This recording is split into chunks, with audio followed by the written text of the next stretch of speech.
Ischemic heart disease, IHD. See also the two-part series on atherosclerosis, the two-part series on prevention of atherosclerosis, the two-part series on blood vessels and endothelium, and the four-part series on the anatomy and physiology of the heart in Prescribon medical education series. Ischemic heart disease is a four-part series in the Prescribon medical education series. This video is part 1. Ischemic heart disease is a condition in which there is an inadequate supply of blood and oxygen to a portion of the myocardium. It typically occurs when there is an imbalance between myocardial oxygen supply and demand. The most common cause of myocardial ischemia is atherosclerotic disease of an epicardial coronary artery or arteries, sufficient to cause a regional reduction in blood flow to the myocardium supplied by the involved coronary artery. Note: epicardial layer is the outer layer of the heart containing blood vessels that supply blood to the heart. Atherosclerotic plaque occurrence. In descending order, the most extensively involved vessels and their supply areas in atherosclerosis are the coronary arteries supplying the heart, the internal carotid arteries, brain, lower abdominal aorta and iliac arteries within the abdomen, the popliteal arteries, legs, and the vessels of the circle of Willis, providing important communications between the blood supply of the front and back portion of the brain, that is between the internal carotid and vertebro-basilar systems. Incidence of ischemic heart disease, IHD. The human heart is a remarkably efficient, durable and reliable pump, propelling more than 7,500 liters of blood through the body each day and beating more than 40 million times a year, the wellspring for tissue oxygenation, nutrition and waste removal. In utero, when you are the fetus in your mother's uterus, the heart and blood vessel network are the first fully functional organ system at roughly 8 weeks of gestation. Without a vascular supply and a beating heart, further development cannot occur and fetal demise is inevitable. When the heart fails postnatally, the results are equally catastrophic. Dear listeners, by the way, this educational video is made possible by Prescribon, the makers of e-prescription software for digital prescriptions, available freely for doctors on the website www.prescribon.com. Doctors who are interested in this e-prescription can freely avail of its vast collection of more than 100,000 e-prescriptions. World burden of cardiovascular disease. Cardiovascular disease, including coronary artery disease, CAD, stroke, and peripheral vascular disease, is the number one cause of worldwide mortality. In the United States alone, cardiovascular disease accounts for roughly 1 in 4 of all deaths, totaling about 610,000 individuals each year, greater than the number of deaths caused by all forms of cancer combined. 15.5 million persons have ischemic heart disease. 3.4 million people aged more than 40 have angina pectoris, that is short-term inadequate blood supply to myocardium, that is short-lived, means usually about 5 minutes. About 4% of the population has sustained a myocardial infarction, that is localized death of a portion of heart muscle. Causes of ischemic heart disease, IHD. Genetic factors: a high fat and energy rich diet, smoking and a sedentary lifestyle are associated with the emergence of IHD. Obesity, insulin resistance and type 2 diabetes mellitus are increasing, and are powerful risk factors for IHD. These trends are occurring in the general context of population growth and as a result of the increase in the average age of the world's population.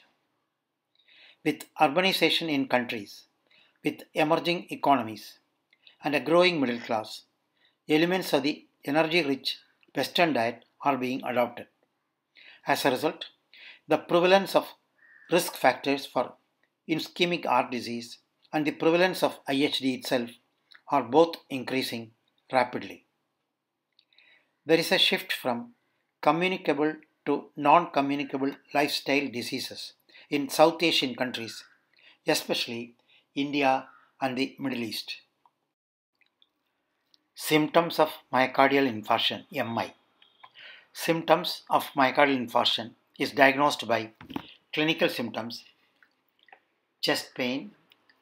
Patients with myocardial infarction classically present with prolonged more than 30 minutes chest pain described as crushing, stabbing or squeezing associated with a rapid weak pulse. Pain or discomfort that spreads to the shoulder, arm, back, neck, jaw, teeth or sometimes the upper abdomen. Cold sweat, profuse sweating, diaphoresis and nausea and vomiting are common. Fatigue, heartburn or indigestion, lightheadedness or sudden dizziness, nausea, shortness of breath. Dyspnea due to impaired contractility of the ischemic myocardium and the resultant pulmonary congestion and edema is a frequent symptom. However, in as many as 25% of patients, the onset is entirely asymptomatic. Example, in the setting of diabetic neuropathy, and the disease is discovered only by electrocardiographic, that is ECG changes or laboratory tests that show evidence of myocardial damage. Laboratory tests for the presence of myocardial proteins in the plasma and characteristic electrocardiographic changes. Heart is a highly specialized organ. The heart is a highly specialized muscular organ composed of 2 to 3 billion cardiomyocytes, that is special muscle cells of the heart, constantly at work from birth to death, beating about 100,000 times per day, designed to pump blood to the whole body. The downside of this sophisticated specialization is that it has lost most of its multiplication function soon after birth, like the nervous system.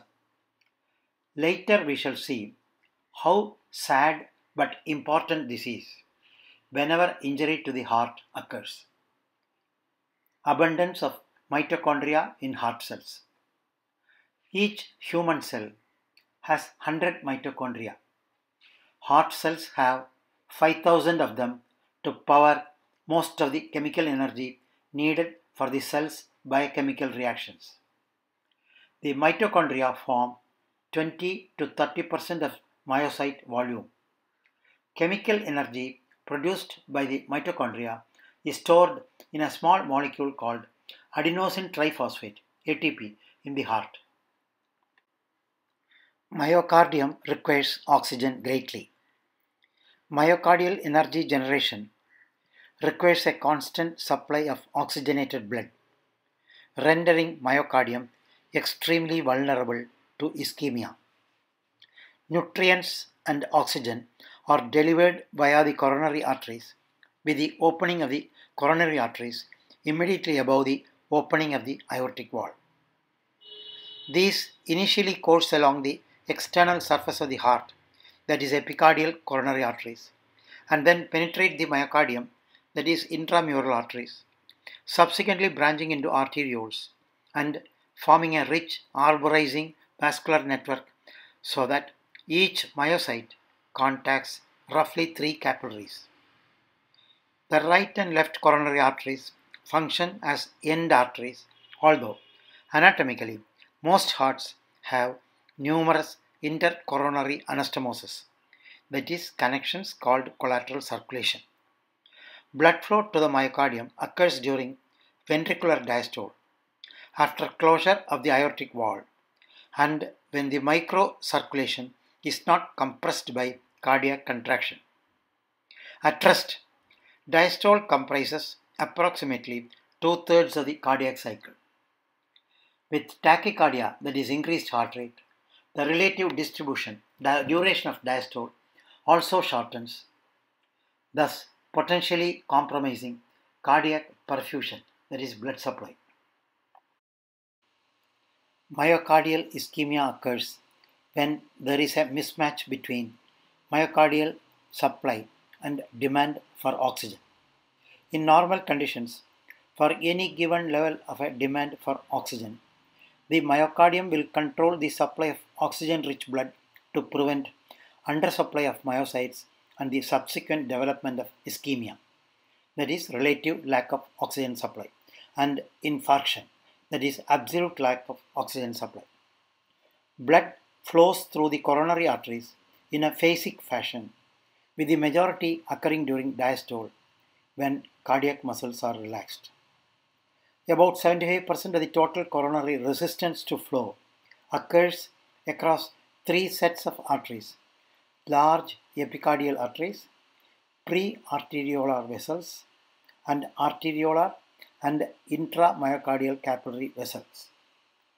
The major contribution to coronary resistance is found in pre-arteriolar and arteriolar vessels and intramyocardial capillary vessels. Normally, intramyocardial resistance vessels demonstrate a great capacity for dilation. By reducing the lumen of the coronary arteries, like in atherosclerosis, this limits appropriate increases in perfusion, blood supply, as occurs during exertion or excitement. When the luminal reduction is severe, myocardial perfusion in the basal, that is resting state, is reduced. Epicardial coronary arteries are the major sites of atherosclerotic disease. The major risk factors for atherosclerosis are high levels of plasma low density lipoproteins, that is LDL, low plasma high density lipoprotein, that is HDL, cigarette smoking, hypertension, and diabetes mellitus. They vary in their relative impact on disturbing the normal function of the vascular endothelium. There is a predilection for atherosclerotic plaques to develop at sites of increased turbulence in coronary flow, such as at branch points in the epicardial arteries. When a stenosis reduces the diameter of an epicardial artery by 50%, there is a limitation of the ability to increase flow to meet increased myocardial demand. When the diameter is reduced by around 80%, blood flow at rest may be reduced, and further minor decreases in the stenotic orifice area can reduce coronary flow dramatically to cause myocardial ischemia at rest or with minimal stress. Segmental atherosclerotic narrowing of epicardial coronary arteries is caused most commonly by the formation of a plaque which is subject to rupture or erosion of the cap, separating the plaque from the bloodstream. Upon exposure of the plaque contents to blood, two important and interrelated processes occur. One, platelets are activated and aggregate. And two, the coagulation function is activated. A thrombus, that is a clot, composed of platelet aggregates and fibrin strands, traps red blood cells and can reduce coronary blood flow, leading to the clinical manifestations of myocardial ischemia. The location of the obstruction influences the quantity of myocardium rendered ischemic and determines the severity of the clinical manifestations. Thus, critical obstruction in vessels such as the left main coronary artery, that is LMCA, and the proximal left anterior descending coronary artery, LADCA, are particularly hazardous. Gradual development of coronary narrowing and myocardial ischemia accompany the development of collateral vessels. When well developed, such collateral vessels can provide sufficient blood flow to sustain the viability of the myocardium at rest, but not during conditions of increased demand. With progressive worsening of a stenosis, that is narrowing, in a proximal epicardial artery, the distal resistance vessels dilate to reduce vascular resistance and maintain coronary blood flow. Effects of ischemia. During episodes of inadequate perfusion, that is blood supply, caused by coronary atherosclerosis, myocardial tissue oxygen tension falls and may cause transient disturbances of the mechanical, biochemical, and electrical functions of the myocardium. Coronary atherosclerosis is a localized process that usually causes non-uniform ischemia. Mechanical disturbances caused by ischemia. During ischemia, regional disturbances of ventricular contractility cause segmental hypokinesia, that is decreased movement, akinesia, that is absence of movement, or in severe cases bulging, that is dyskinesia, that is weakening of the ventricular wall and thereby inefficient pumping, which can reduce myocardial pump function. The abrupt development of severe ischemia, as occurs with total or subtotal coronary occlusion, is associated with almost instantaneous failure of normal muscle relaxation and then contraction. The relatively poor perfusion of the subendocardium causes more intense ischemia of this portion of the wall compared with the subepicardial region. Ischemia of large portions of the ventricle causes transient left ventricular failure, and if the papillary muscle apparatus is involved, mitral regurgitation occurs because the mitral valve is not pulled back by the papillary muscle. Normally, during diastole, during systole, papillary muscles contract so that mitral valve is pulled back by the papillary muscle toward the ventricular surface to avoid the valve flying up into the left atrium, causing mitral regurgitation. When ischemia is transient, it may be associated with angina pectoris. When it is prolonged, it can lead to myocardial necrosis, that is localized cardiac tissue death, and scarring with or without the clinical picture of acute myocardial infarction. Disturbances of cell metabolism due to myocardial ischemia. During ischemia, a wide range of abnormalities in cell metabolism, function, and structure underlie these mechanical disturbances. The normal myocardium metabolizes fatty acids and glucose to carbon dioxide and water. With severe oxygen deprivation, fatty acids cannot be oxidized and glucose is converted to lactate. Impaired cell membrane function leads to leakage of potassium and the uptake of sodium by myocytes.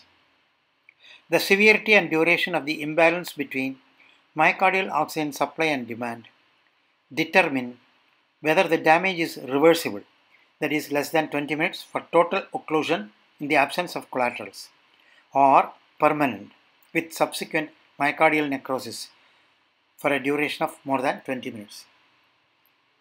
Note: the heart is unable to regenerate heart muscle after a heart attack, and lost cardiac muscle is replaced by scar tissue only.